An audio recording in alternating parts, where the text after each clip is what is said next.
February 10 ಮತ್ತೆ December ಅಲ್ಲಿ ಅಂದ್ರೆ ವರ್ಷದಲ್ಲಿ 2 ಸರಿ 6 ತಿಂಗಳಿಗೆ ಒಂದ್ಸರಿ ಈ ಮಾತ್ರೆನ ನಾವು ಗೌರ್ಮೆಂಟ್ ಇಂದ ಇದು ಪ್ರೆಗ್ನೆನ್ಸಿಗೆ ಮತ್ತೆ ಮಕ್ಕಳಿಗೆ 19 ವರ್ಷದೊಳಗಿರೋ ಮಕ್ಕಳಿಗೆ ಫ್ರೀ ಆಗಿ ಕೊಡ್ತೀವಿ. ಇದನ್ನ ಏನಕ್ಕೆ ಕೊಡ್ತೀವಿ ಅಂತಂದ್ರೆ ಇವಾಗ ನಮ್ಮ ದೇಶದಲ್ಲಿ ಅನಿಮಿಯಾ ಅಂದ್ರೆ ರಕ್ತಹೀನತೆ ಕೊರತೆ ಜಾಸ್ತಿ ಆಗ್ತಾ ಇದೆ. ಅದ್ ಏನಕ್ಕೆ ಆಗ್ತಾ ಇದೆ ಅಂದ್ರೆ ಮೇನ್ ರೀಸನ್ ಬಂದ್ಬಿಟ್ಟು ಹೊಟ್ಟೆಲ್ ಹುಳ ಇರುತ್ತೆ.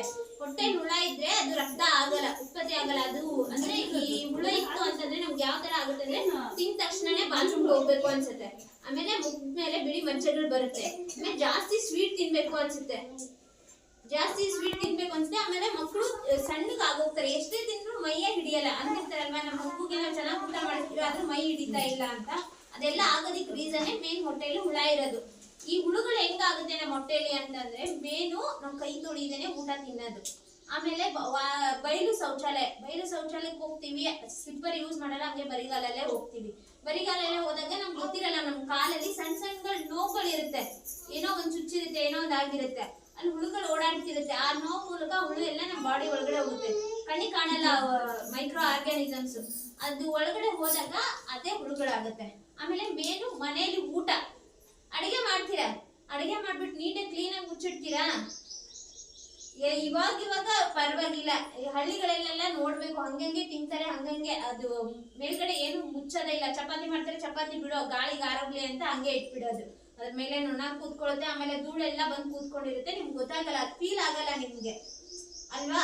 ಅದೆಲ್ಲ ನೀವು ಹಂಗೇನೆ ಅದನ್ನ ಮುಚ್ಚಿಡ್ದೆ ಹಂಗೆ ತಿಂದಾಗ ಧೂಳಾಗ್ಲಿ, ಆ ಮೈಕ್ರೋ ಆರ್ಗ್ಯಾನಿಸಮ್ಸ್, ವೈರಸ್ ಅದೆಲ್ಲ ನಮ್ಮ ಹೊಟ್ಟೆ ಒಳಗಡೆ ಹೋಗ್ಬಿಟ್ಟು ಈ ತರ ವರ್ಮ್ ಇನ್ಫೆಕ್ಷನ್ ಆಗುತ್ತೆ. ವರ್ಮ್ ಇನ್ಫೆಕ್ಷನ್ ಬರೀ ಮಕ್ಕಳಿಗೆ ಬಾಣಂತಿಗೆ ಮಾತ್ರ ಆಗಲ್ಲ, ಎಲ್ರಿಗೂ ಆಗುತ್ತೆ. ನಮ್ಮ ಗೌರ್ಮೆಂಟ್ ಅಲ್ಲಿ ನಾವು ಪ್ರೆಗ್ನೆಂಟ್ಗೆ ಮತ್ತೆ ಮಕ್ಕಳಿಗೆ ಮಾತ್ರ ಫ್ರೀ ಆಗಿ ಕೊಡ್ತಾ ಇರೋದು. ನಿಮ್ಗೂ ಆತರ ಏನಾದ್ರು ಮಚ್ಚಗಳು ಬಂದಿದೆ, ಜಾಸ್ತಿ ಹಿಂಗೆ ಹೊಟ್ಟೆ ನೋವು ಬರ್ತಾ ಇದೆ ಆವಾಗ, ಆಮೇಲೆ ತಿಂದ ತಕ್ಷಣ ಬಾತ್ರೂಮ್ಗೆ ಹೋಗ್ತಾ ಇದ್ದೀರಾ, ಆತರ ಏನಾದ್ರು ಸಿಂಪ್ಟಮ್ಸ್ ಇದ್ರೆ ನೀವು ಒಂದೊಂದು ಮಾತ್ರೆ ಹಾಕೋಬಹುದು, ಏನ್ ತೊಂದ್ರೆನೂ ಇಲ್ಲ. ಇವತ್ತು ಇದನ್ನ ಈ ಪ್ರೋಗ್ರಾಮ್ ಮಾಡ್ತಾ ಇರೋದು ಮೇನ್ ಇಂಟೆನ್ಷನ್ ರಕ್ತಹೀನತೆ ಕಡಿಮೆ ಮಾಡ್ಬೇಕು ಮಕ್ಕಳಿಗೆ. ಮತ್ತೆ ಅದರ ಎಲ್ಲ ಬಾಯಲ್ಲೆಲ್ಲ ಇಡಿಸ್ಬಾರ್ದು ಮಕ್ಕಳಿಗೆ. ಮೇನ್ ಅದೇ, ಮಕ್ಳಿಗೆ ಗೊತ್ತಾಗಲ್ಲ, ನೀವೇ ತಿಳಿ ಹೇಳ್ಬೇಕು ಹಿಂಗೆಲ್ಲ ತಿಂದ್ರೆ ಹಿಂಗ್ ಹೊಟ್ಟೆಲಿ ಹುಳ ಆಗುತ್ತೆ. ಸ್ವಲ್ಪ ಭಯ ಇಡಿಸಿದ್ರೆ ಅವರೆಲ್ಲ ಅದೆಲ್ಲ ಮಾಡಲ್ಲ ಅಲ್ವಾ. ಸರಿ, ಏನಾದ್ರು ಡೌಟ್ಸ್ ಇದೆಯಾ ನಿಮ್ಗೆ ಇದ್ರ ಬಗ್ಗೆ? ಏನು ಇಲ್ವಲ್ಲ. ಇವಾಗ ಫೆಬ್ರವರಿ ಕೊಟ್ಟಿದೀವಿ, ಮತ್ತೆ ಡಿಸೆಂಬರ್ ಅಲ್ಲಿ ಕೊಡ್ತೀವಿ. ನೀವೇ ನೆನ್ಪು ಮಾಡ್ಬಿಟ್ಟು ನಿಮ್ ಅಂಗನವಾಡಿ ಮೇಡಮ್ ಹೇಳಿದ್ರೆ ಅವ್ರು ಕೊಡ್ತಾರೆ. ಸರಿ, ಏನು ಇವಾಗ ORS ಅಂದ್ರೆ ಇವಾಗ ಹೊಟ್ಟೆ ಹುಳ ಆಗಿದಾವೆ ಅಂತಂದ್ರೆ ಡಯರಿ ಆಗುತ್ತೆ, ಬರೀ ಲೂಸ್ ಮೋಷನ್ ಅಲ್ವಾ. ಅವಾಗ ಈ ORS ಪಾಕೆಟ್ ನ 1 ಲೀಟರ್ ಬಿಸಿ ನೀರು ಅಂದ್ರೆ 1 ಚಂಪು ನೀರು ಬಿಸಿ ನೀರಲ್ಲಿ ಈ ಪೂರ್ತಿ ಪೌಡರ್ನ ಹಾಕ್ಬಿಟ್ಟು ಚೆನ್ನಾಗಿ ಕಲಸ್ಬಿಟ್ಟು ದಿನ ಪೂರ್ತಿ ಅದೇ ನೀರ್ನೇ ಕುಡಿಬೇಕು. ಆ ನೀರ್ ಏನಾದ್ರೂ ಖಾಲಿ ಆಗಿಲ್ಲ ಅಂತಂದ್ರೆ ಬಿಸಾಕ್ಬಿಡ್ಬೇಕು. ದಿನ ಪೂರ್ತಿ ಅದೇ ನೀರ್ನೇ ಕಂಪಲ್ಸರಿ 1 ಲೀಟರ್ ನೀರು ಖಾಲಿ ಮಾಡ್ಲೇಬೇಕು ನೀವು. ಯಾಕಂದ್ರೆ ನಾವು ಲೂಸ್ ಮೋಷನ್ ಅಂತಂದ್ರೆ ನಮ್ಮ ದೇಹದಲ್ಲಿ ಇರುವಂತ ನೀರಿನ ಅಂಶ ಎಲ್ಲ ಕಡಿಮೆ ಆಗುತ್ತೆ. ಸುಸ್ತಾಗುತ್ತೆ, ತಲೆ ಸುತ್ತ ಬರುತ್ತೆ, ನೀವು ಸುಸ್ತಾಗುತ್ತೆ, ವಾಶ್ರೂಮ್ಗೆ ಹೋಗ್ಬೇಕಾಗುತ್ತೆ, ನೀರ್ ಕುಡಿದ್ಬಿಟ್ರೆ ಮತ್ತೆ ಟಾಯ್ಲೆಟ್ಗೆ ಹೋಗ್ಬೇಕಾಗುತ್ತೆ ಅಂತ ನೀರ್ ಕುಡಿದೇ ಇರಬಾರ್ದು. ಕಂಪಲ್ಸರಿ ನೀರ್ ಕುಡಿಬೇಕು, ಆಯ್ತಾ?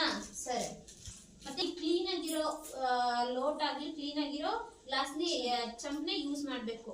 ಇದ್ರಲ್ಲೇ ಒಂದು ಇಷ್ಟು ಗಲೀಜ್ ಇಟ್ಕೊಂಡು ನೀವು ನಾನು ಹೆಲ್ದಿ ಆಗಿರ್ಬೇಕು ಅಂತ ಹಂಗೆ ಕುಡಿತಾ ಇದ್ರೆ ಇದ್ರಲ್ಲಿ ಇರೋದ್ಕಿನ್ನ ನಿಮ್ ಕಡಿಮೆ ಇರುತ್ತೆ ಇನ್ಫೆಕ್ಷನ್. ಇದು ಕುಡಿದ್ಮೇಲೆ ಇನ್ನ ಜಾಸ್ತಿ ಆಗುತ್ತೆ. ಅದಕ್ಕೆ ಮನೆಯಲ್ಲಿರೋ ಪಾತ್ರೆ, ಮನೆ ಸುತ್ತಮುತ್ತ ಎಲ್ಲಾನು ಕ್ಲೀನ್ ಆಗಿ ಇಟ್ಕೊಂಡಿರ್ಬೇಕು. ಇಷ್ಟೇನೆ ಈ ಅನಿಮಿಯಾ ಕಂಟ್ರೋಲ್ ಮಾಡೋದಕ್ಕೆ ಇಷ್ಟೆಲ್ಲ ಮಾಡ್ತಾ ಇರೋದು. ನಿಮ್ಗೆ ಏನಾದ್ರು ಡೌಟ್ ಇದ್ರೆ ಇವ್ರನ್ನ ಕೇಳಿ ಅವ್ರು ಹೇಳಿ. ಕೈ ತೊಳ್ಕೊಂಡೆ ಅಡಿಗೆ ಮಾಡ್ಬೇಕು. ಅಡಿಗೆ ಮಾಡ್ಬೇಕಾದ್ರೆ ಮತ್ತೆ ಒಬ್ರು ತಿಂಡಿ ಕೊಡ್ಬೇಕಾದ್ರೆ ಬಾತ್ರೂಮ್ ಹೋದಾಗ ಒಡ್ರಲ್ಲಿ ಕೈ ತೊಳೆಯೋದನ್ನ ಒಳ್ಳೆ ಅಭ್ಯಾಸ ಮಾಡ್ಕೊಳ್ತೀವಿ.